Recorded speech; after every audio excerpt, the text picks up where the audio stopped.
Hi అండి, అందరూ బాగున్నారా? నేనైతే చాలా చాలా బాగున్నానండి. మా చిన్నోడైతే స్కూల్ నుంచి వచ్చాడండి. పాలు అయితే మరగపెట్టాను, బ్రెడ్ ముంచుకొని పాలు తాగిరనిసి అంటే పాలు తాగడంట సేమియా పాయసం చేయమన్నాడు. సేమియా అయితే ఇంట్లో లేదండి, వాడు చేయమన్నప్పుడు చేయకపోతే తలప్రాణం వస్తుందండి, అంత బుర్ర తినేస్తాడు. ఎందుకు వచ్చిన బాధ అనేసి అయితే స్వీట్ చేస్తున్నానండి, పాలతో అయితే కలకండ అయితే తయారు చేస్తున్నానండి. ఇదే ఫస్ట్ టైం అండి, అలాగొస్తుందో చూడాలి. మరి ఒక నిమ్మకాయ జ్యూస్ అయితే వేసేసుకున్నానండి కొంచెం వాటర్లో కలిపేసి. ఈ పాలు అనేవి కలుపుతూ ఉండాలండి అడుగంటకుండా. తర్వాత చూడండి అలా విరుగుతాయి పాలు. విరిగేటప్పుడే అందరూ షుగర్ వేసేసుకుంటారండి. నాకు ఎందుకంటే ఎక్కువ వాటర్ వేసి అయితే నేను మరగపెడతానండి.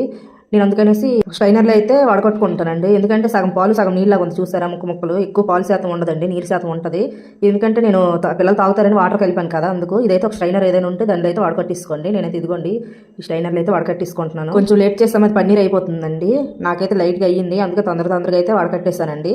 అదే తప్పల్లో మొత్తం వేసేసుకొని అయితే స్టవ్ పై పెట్టేశానండి. స్టవ్ పై పెట్టేసి ఒక గరిటతో అయితే మొత్తం నిర్మేయాలి, లేదంటే పన్నీర్ ముక్కలా తీరిపోతుంది. స్వీట్ లాగా అయితే ఉండదండి, బాగోదు. అందులో అయితే మనకి అంత అవసరమో షుగర్ అంత వేసుకోవాలండి. మన టేస్ట్ ఎక్కువ తిన్నోళ్ళు ఎక్కువ వేసుకోవాలి, తక్కువ తిన్నోళ్ళు అయితే తక్కువ షుగర్ యాడ్ చేసుకోవాలండి.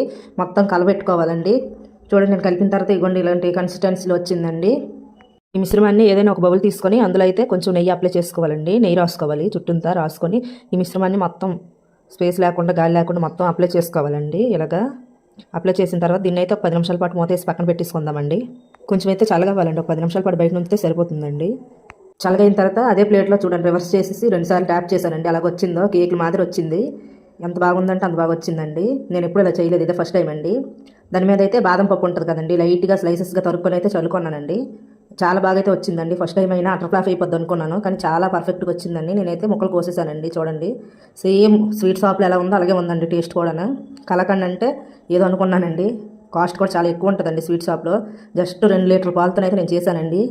ఒక 10 పీసులాగా అయితే వచ్చింది కదా, చాలా పెద్ద పీసులు అండి. వీడియోలో అయితే చిన్న పీసులా కనబడచ్చు. నేనైతే ఎక్కువగా స్వీట్లు తినండి, కానీ చేశాను కదా ఎలా ఉందని ఒక పీస్ అయితే టేస్ట్ చేశానండి. సేమ్ స్వీట్ షాపుల్లో ఎలా ఉంటుందో అలాగే ఉందండి. నేనే షుగర్ కొంచెం తక్కువ వేసానండి, ఎక్కువ షుగర్ హెల్త్కి మంచిది కాదు కదనేసి. కానీ టేస్ట్ అయితే చాలా పర్ఫెక్ట్గా వచ్చిందండి. బయట చాలా రేట్ ఎక్కువ ఉంటుందండి స్వీట్ అనేది, మనకు వచ్చి ఇంట్లో చేసుకుంటే బెస్ట్ అనిపిస్తుందండి నాకు. నా వీడియో నచ్చితే లైక్ చేయండి, షేర్